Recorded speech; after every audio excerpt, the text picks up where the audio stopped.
Hello. Let me take this off. That's better. Wearing masks is not weird. It's the right thing to do. Welcome. I'm Kyle Simpson, but most of you know me as Getify. I'm director of web futures for my own company, which means I get to spend my time envisioning the future of web technology and helping other people empower them to achieve those futures. To that end, I recently partnered with a company called Cadota, Tab 9. They make a plugin for your editor that's AI-powered autocomplete suggestions. It's very cool. I'm super excited about the future of developer tooling, help us do our jobs better. Today I'm going to be talking to you about monads, which I know is a super scary topic, but I don't want you to run away. I want you to listen because I think it's so important and I think there's a lot of power that we can unlock.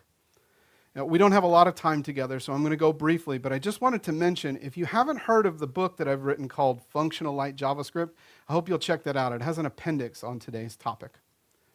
Some of you have heard this quote before, probably used with other technologies, but we can fill in the blank like we have here with regular expressions. Some of you may also think that it's fair to say that's what I'm about to do with monads, to suggest they're a solution to a problem, but maybe they create other problems. But I think there's more to it, so I hope that you'll stick with us. Because the truth is, regular expressions kind of get a bad rap. I mean, certainly there's abuses of regular expressions, like, for example, trying to parse all arbitrary HTML. But regular expressions can be a very powerful tool if you choose them for the right task. I know you've heard that old adage before, right tool, right task, but there's also right usage of the tool. If I have the task of putting a nail in the wall and I have a hammer in my hand, but I put that hammer in my mouth and try to swing it, it was the right tool but used the wrong way.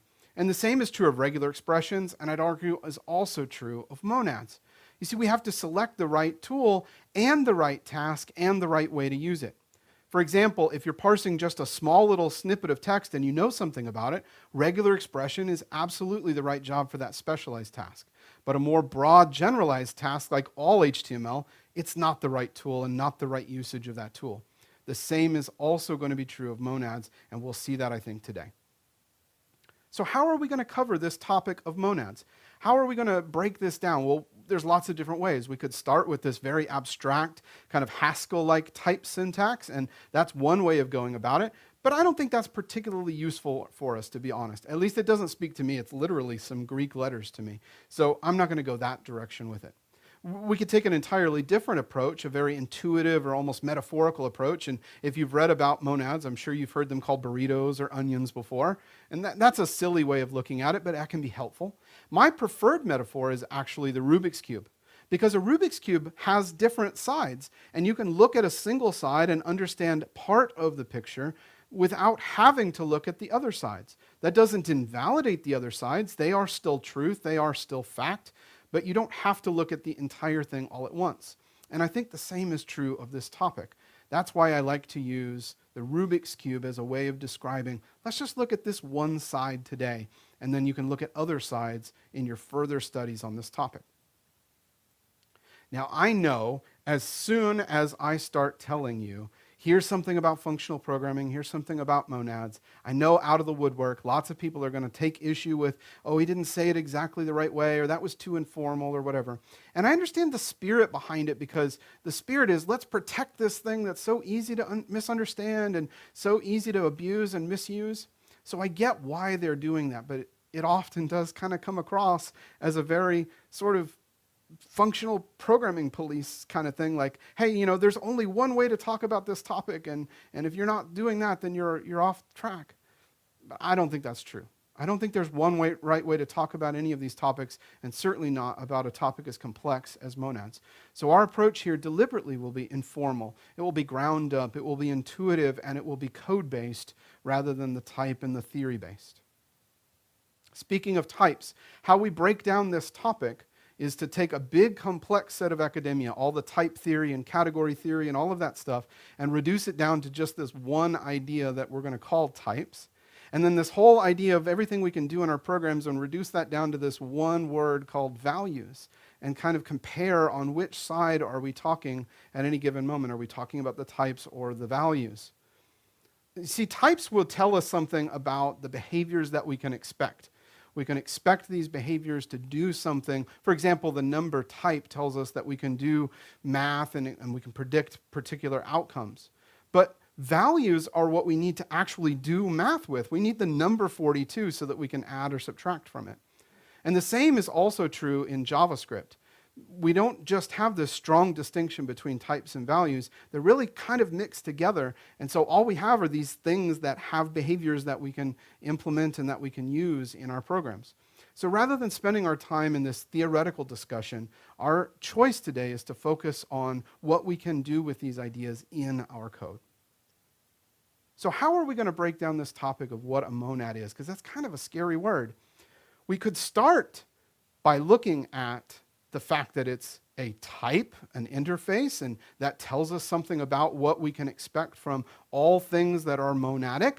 Or we could look at specific monads, values that are in our programs. So the monad type is going to give us important stuff like the three laws, the left identity, the right identity, the associative law. These are important characteristics about all things that are monadic.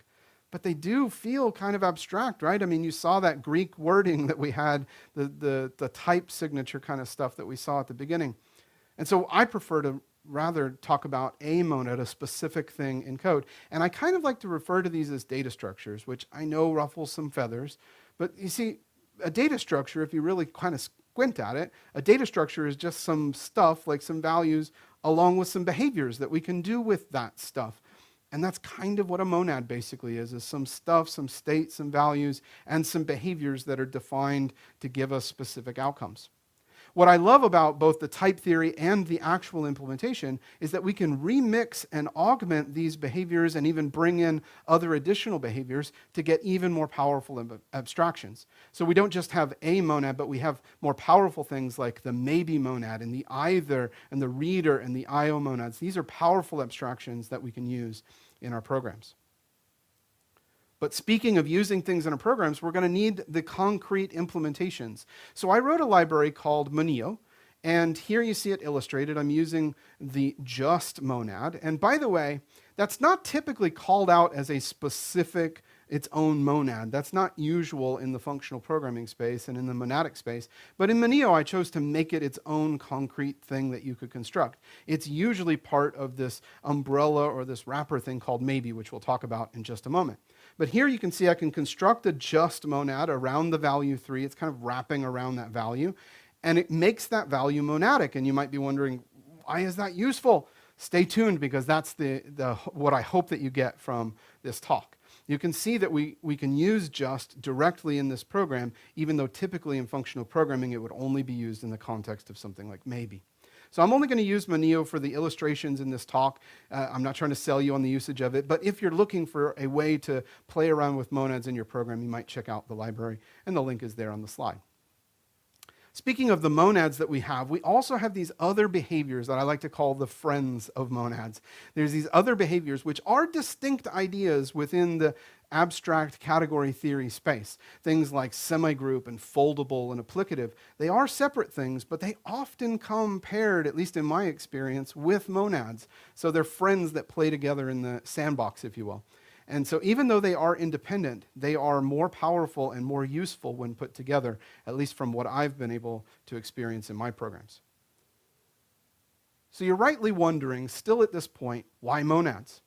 And I want to tackle that head on with the most straightforward answer that I can give. It's because they're a way to think about the problems that we have in code and solve them in potentially more powerful ways than we've done before. So in other words, you have had all of these questions. For example, you've asked questions like, how do I choose a value or a fallback? Or how do I gracefully handle exceptions? Or how do I manage these crazy side effects in my programs? These and a million other problems that you've run across, and you as a successful developer have been solving these problems for years, maybe even decades. And you haven't needed a monad, so you're wondering, why is this useful? And what I'm suggesting to you is because the monad gives us a different way of thinking about and modeling that problem. We do so more declaratively, less imperatively, and by doing so, it unlocks the potential for lots of other powerful abstractions and solutions in our programs. Now, just like with regular expressions, if you use these incorrectly, you're going to end up with more problems than you started with. But if you're careful, and if you pick specific tasks rather than trying to do everything with the one tool, I think that you'll find that these can actually solve problems in some really interesting and unique ways. So let's dive into some of those. Let's look at the first one. how do we choose a value or a fallback? How do we choose to pick a value, or if that value is empty, for example, how do we fall back to some other default value?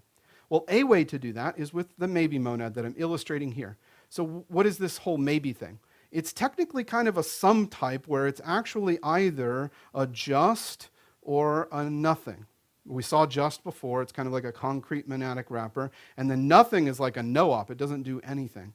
And you typically would see those only in the context of a maybe, although in Manio, again, you can actually create a just or a nothing concretely if you wanted to. So what we have here is this maybe.from method that is actually doing the selection logic. It's kind of saying if the value you pass in is empty, like null or undefined, then we're going to represent this maybe as what we call a nothing. And then if it's anything else, we're going to represent this maybe as what we call a just. Okay? So that's all it's doing, is just selecting those. It's selecting one or the other based upon whether the value is empty or not. Now, the maybe unit constructor that you see here on line 8, that's not doing that selection logic. It's literally just taking whatever you pass it, even another monad like you see here, and wrapping it in a maybe just. Okay? So the selection logic, we defer to a specific thing, in this case, this from utility, to make the selection between the two. So let me give you an example from some code that I've actually worked on. This is an actual app that I've been working on, and I pulled some things out. What the app does doesn't really matter, but let's talk about what I'm doing here. Is I'm taking some values. It's a drop-down that has some MIME types in it, basically. And I'm taking these values and, I'm using a regular expression to parse out some strings out of that. So if I recognize that the MIME type has video or audio or image in it, I want to grab that value out. And if not, I want to fall back to a default value like you see on line 3. So it's that not equals null check there. It says, did the regular expression not find anything? And in that case, let's default back to this, quote, web string value instead.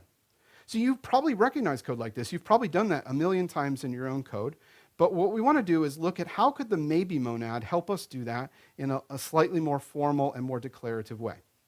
So here we're going to do the same regular expression match, same variable called val, but we're going to pass that val into the from helper that we saw just a moment ago. It's going to decide, is it null or not? So it's doing that not equals null check for us. It's going to decide, and it's going to either represent the maybe as a nothing, in which case we're going to select from that fold method just the first callback, or it's going to represent a value as a just, in which case the second callback. That fold method, by the way, that's coming to us because the maybe here is also implemented with what we call the foldable behavior. Okay, so that's not strictly just a monad, but it's one of those monads and friends that came along for the playtime in the sandbox. Okay, so we call fold and we can select out, if it's a nothing, we get the value fall back to web, and if it's a just, then we get its value out directly with the identity function. Let's do a slightly more complex example, because I've got some nested ternary here, which I could have, if I had more space, done as nested ifs. But you'll note that I'm basically doing a check for a null, and then I'm doing some transformation on the string. I'm truncating it if it's too long and putting an ellipsis on the end. So you've probably done stuff like that before, and you should be able to recognize this kind of code. But again, let's take a look at how we might do this with the maybe. We're going to do the maybe.from as we did before, but importantly, when we select a value, if it's represented in the maybe as a null, as a nothing value, then what we're going to do is this map call that happens is just a do nothing. When nothing is the monad in play, the map call is a no-op. It doesn't do anything. But if it's a just, then it implements the function that you're calling. It uses that against the value. And that's actually another behavior that we get here, because monads are functors, and that's very similar to when we have an array and we can call array.map on it. That's the functor nature of monads coming into play. We're just mapping the value from this maybe just into another maybe just. So we skip over the map call if it's a nothing, or we invoke it if it's a just. And then again, you see the fold call on line 6 that selects out either our default value of -- media, or we use the identity function to get that newly transformed value back out. So, second question, how do we gracefully handle exceptions? Similar to the maybe one that we just looked at, we can also look at the either monad. And the either monad is similar in that it's also a sum type, meaning that it has kind of two different sides to it, and we literally call the sides left and right with either. So you can either have an either left or an either right. Now, the either left is usually reserved to represent the exception or an error message or something like that. It's the non-happy path. Whereas the either right is it's reserved to represent the happy path. You still have some value that you're going to do. Any operations on an either left are similar to the operations on a nothing in that they just kind of skip over. They don't do any of those operations. But an either right would produce those. So if I make an either right with a 42, or a maybe with a 42, I can then consume it into an either using this from foldable utility that takes a foldable and makes it into, in this case, another foldable, because our either and our maybe are both implementing that foldable interface. So how would we use this in code? Let's say that we had a try-catch statement, and it was going to parse some JSON and then save it to the database. And if either step there had an exception, then it should jump out and go down and alert the error message.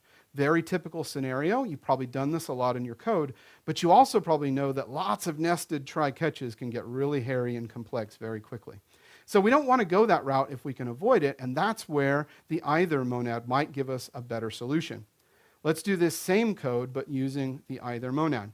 To do so, we're going to write a helper utility called safe, and you'll notice there on lines 3 and 4 that safe utility is basically either selecting the left in the case of an exception that was thrown, or it's wrapping the result in an either right if we're still in a success condition.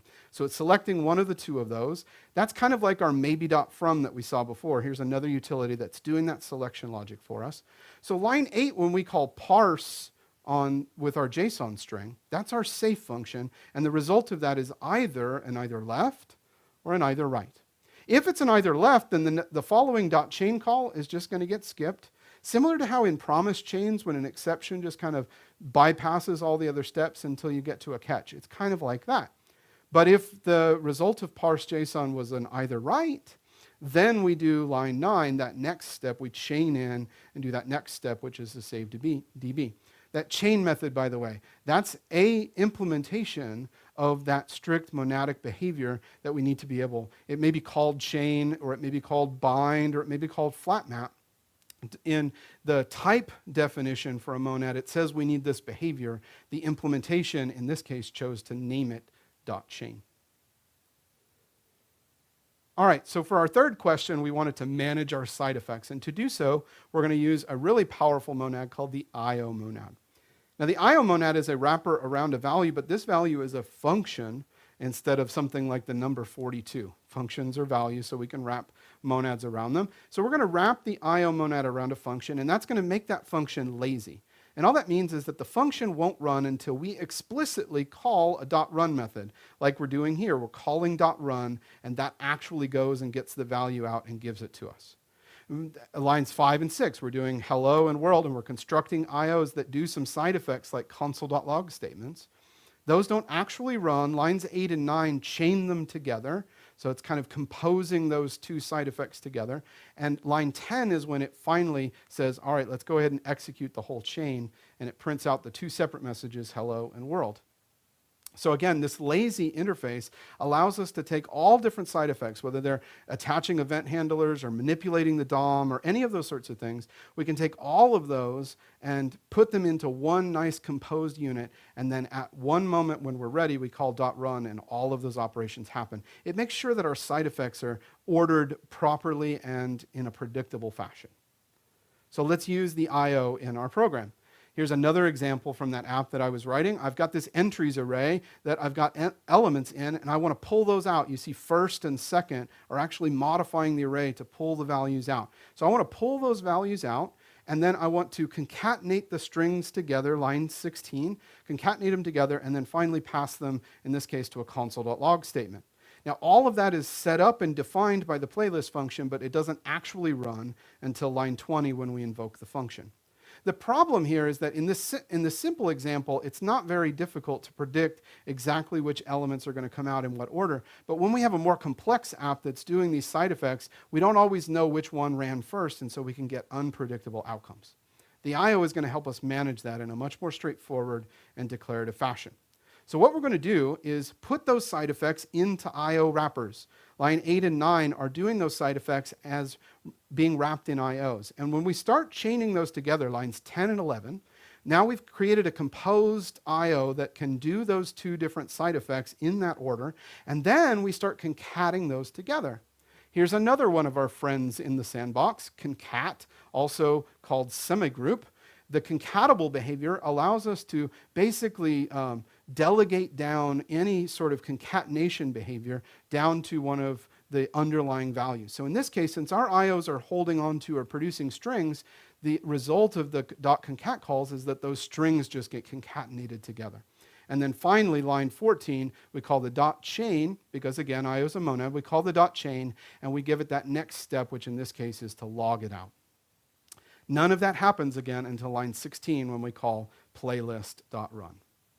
So you see that the IO is able to model the exact same kinds of things that we do imperatively, but it's going to give us some more control and predictability over the ordering, which helps keep those side effects tamed in our programs. The more complex your programs, the more easy it is to illustrate how crazy side effects can get.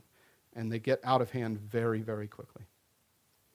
I want to speak for just a moment about Moneo's IO in specific, because it has some additional behaviors that might be useful to you. In particular, I'm doing the same thing as the previous slide here, but I'm using a different kind of syntax, this what's so-called do syntax, which actually comes from Haskell, but we appropriate that idea and implement it in JavaScript using the generator syntax with the yield keyword here. What it's doing is giving us a slightly more familiar and a little bit more imperative style kind of syntax, while under the covers still preserving all the same monadic behaviors that make this more powerful than the alternative from the previous slide. And so under the covers, when I call yield here, I'm actually yielding out an IO that just gets chained in. It's like calling .chain, but it's doing that for us under the covers. Here's another more complex example of Moneo. And you'll notice that in this example, we've got a lot more happening. We've got a maybe and an either kind of all being chained together. And so what this snippet does is not all that important. You can go and look at the code at the link. It's also linked from Moneo's repo if you're interested. But why I wanted to show it to you was not only to show you that you can wire a lot of different behaviors together, but specifically line 63, the yield wait. What's happening here is that I am calling wait, which produces an IO that has a promise in it. So this is actually showing that we have sort of an async await style syntax happening. We're able to call yield wait, and under the covers, it's transforming opaquely our promise into an IO and just deferring any behaviors until it's appropriate to move on. And so under the covers, it's acting like a task monad. That's one of the benefits where we can bring in these other behaviors. So now here, Moneo's IO is kind of doing what we want from a task monad. It makes asynchrony basically very ergonomic and easy to do. And we can do that not only with the do syntax as shown here, but also with the chaining syntax that we saw a couple of slides ago.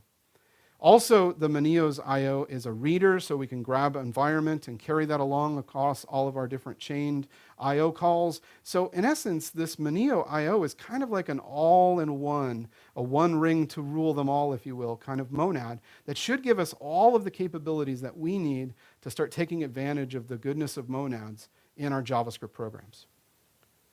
So as I wrap up this talk, in summary, we have the monad type interface that in an abstract way defines the kinds of things we can expect from all monadic values. But where it really gets interesting, at least for me, is when we start implementing these things in our code. So we have monad values that we can actually work with, like a maybe instance or an either instance. And we need something to do that. So I gave you as a link this Moneo library, but there are others out there. If you don't like Moneo, there's plenty of other choices. Hopefully I've encouraged you and intrigued you enough that you'll go start playing with monads in your programs as well.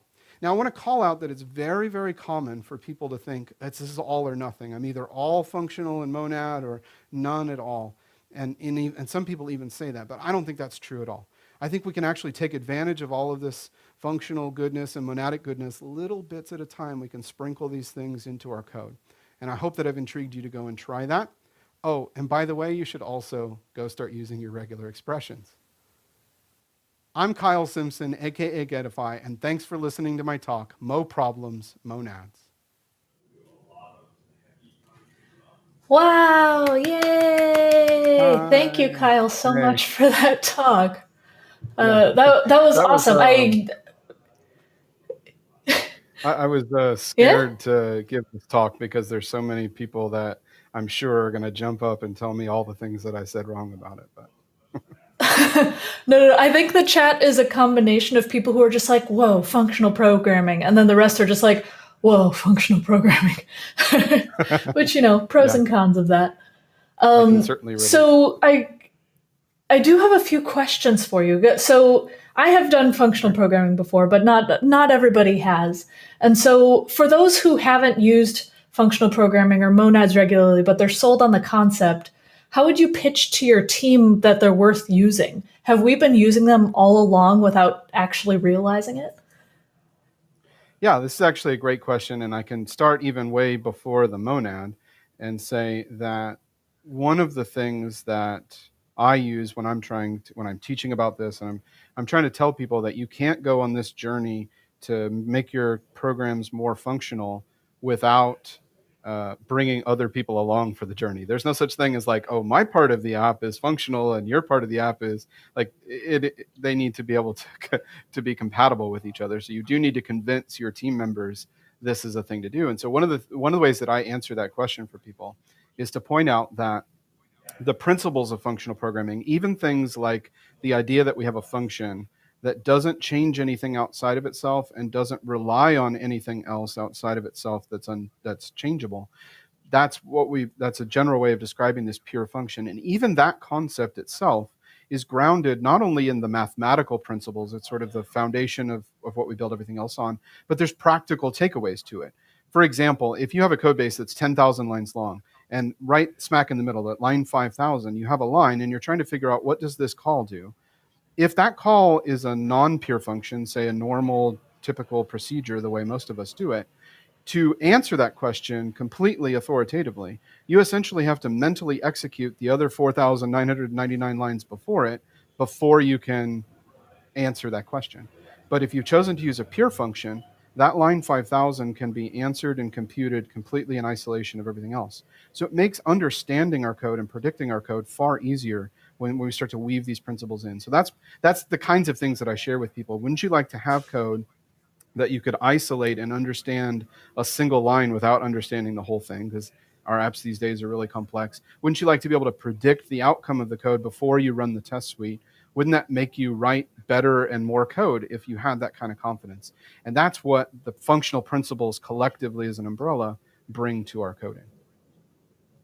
It also makes testing so much easier too. You can much more easily unit test these tiny little segments of code rather than having to just run a full integration test suite to make sure all of the different pieces work well together. Yes, absolutely. That's actually a big part of it, is the idea that we know that to quality assure our code, we have to also be able to predict and test its outcomes.